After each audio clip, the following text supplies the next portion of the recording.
Minta tolong kepada Allah, bisabri, tahan. Tangan jangan mencakar dinding, jangan merobek kantong, jangan memukul pipi, jangan menarik-narik rambut, tahan. Adapun air mata tak dapat ditahan.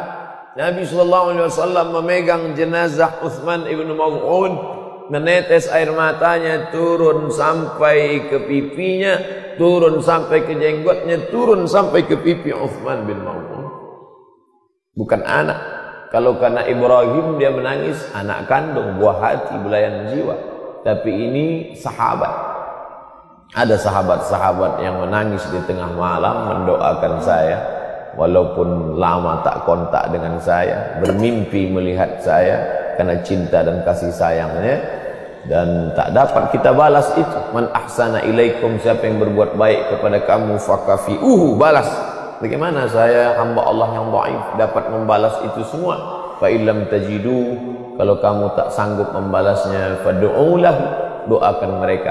Mudah-mudahan para asatiz, para ustaz, tuan-tuan guru, sahabat-sahabat jamaah yang tak dapat saya balas budi baiknya, dipanjangkan Allah umurnya, disehatkan Allah badannya, diberikan istiqamah dalam iman dan Islam, anak-anaknya dijadikan menjadi para penghafal Al-Quran, dijauhkan dari narkoba, pergaulan bebas, dijauhkan dari aliran sesat.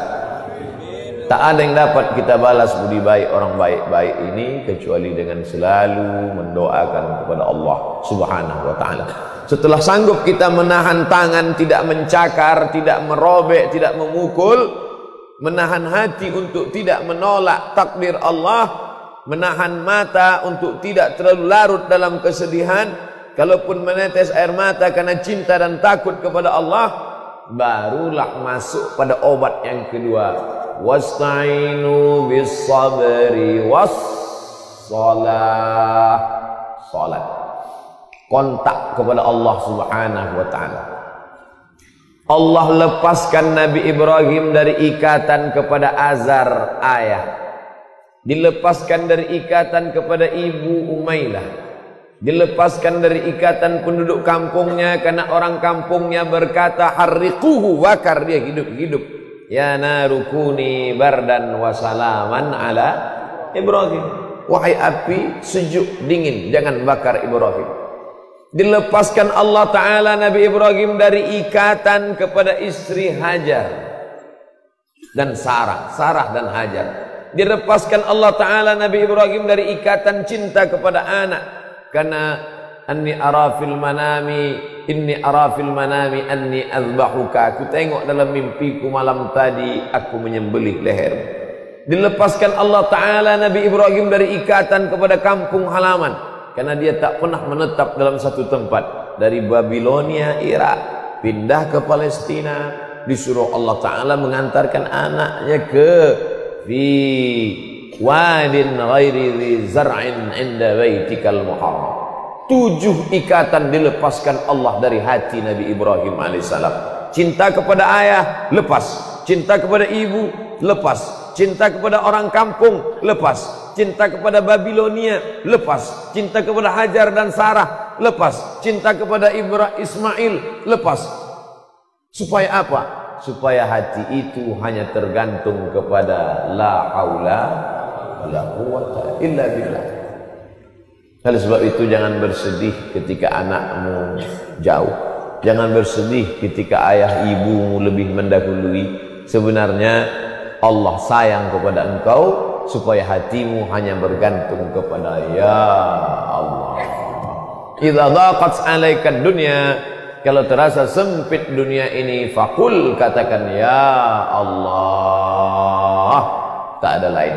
Begitu juga yang dialami oleh Nabi Musa alaihissalam. Belum lagi melihat dunia ini sampai ke tepi, sudah terkena fitnah. Bayinya saja sudah terkena fitnah, belum bisa berbuat sudah terkena fitnah. Yudzabbihuna abna'akum, anak laki-laki sembelih, potong, habiskan semua anak laki-laki. Wa yastahyuna nisa'akum, adapun anak perempuan biarkan hidup. Maka semua anak-anak kecil disembelih. Anak yang perlu susu ibunya justru dilepaskan di sungai Nil. Supaya apa?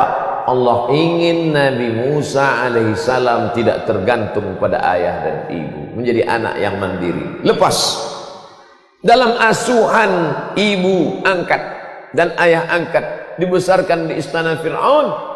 Lalu kemudian Allah ingin dia lepas dari kemewahan kemegahan istana Fir'aun itu. Skenario Allah begitu indah, dibuatnya ada dua orang sedang berkelahi bertengkar. Fawakazahu Musa, dipisah oleh Musa, dilerai oleh Musa, lalu kemudian ditinju Musa, tapi kemudian orang itu mati meninggal dunia dan Musa merasa takut. Allah lepaskan dia dari keterikatan ayah, dilepaskan dari ikatan ibu, dilepaskan dari ayah angkat, ibu angkat, istana kemegahan Fir'aun, sampai akhirnya dia hanya menggantungkan diri kepada ya Allah. Itu juga yang terjadi pada Sayyidina Muhammad sallallahu alaihi wa alihi wasallam. Belum lagi lahir ke atas dunia sudah dilepaskan dari ikatan Abdullah. Saat peluk cium hangat ibu begitu indahnya, dilepaskan Allah dari kasih sayang Aminah. Saat beralih kepada kasih sayang Abdul Muttalib, di samping Ka'bah mereka pasang itu bantal-bantal tempat duduk. Tak ada anak-anak Abdul Muttalib yang berani menginjak tempat duduk itu. Datang cucu kesayangan Muhammad sallallahu alaihi wasallam. Anak-anak Abdul Muttalib mau menarik bayi mungil anak kecil itu, jangan, biarkan dia, karena ayahnya sudah lama meninggal. Tapi rupanya kasih sayang kakek Datuk Abdul Muttalib itu pun tak lama. Datang kasih sayang paman tercinta Abu Talib, itu pun ditarik, dicabut oleh Allah SWT. Datang kasih sayang orang dulu berbagi susah, berbagi luka, berbagi duka, Khadijah Al-Kubra, itu pun juga dilepaskan Allah SWT. Anak laki-lakinya meninggal, anak perempuannya semuanya meninggal saat beliau hidup, kecuali Sayyidatuna Fatimah. Inna Fatimata sayyidatu nisa'i ahli jannah. Sesungguhnya Fatimah pemimpin perempuan penghuni surga. 6 bulan setelah Nabi meninggal, barulah Fatimah meninggal. Adapun Ruqayyah, Zainab, Ummu Kulthum, maka meninggal ketika Nabi Muhammad SAW masih hidup.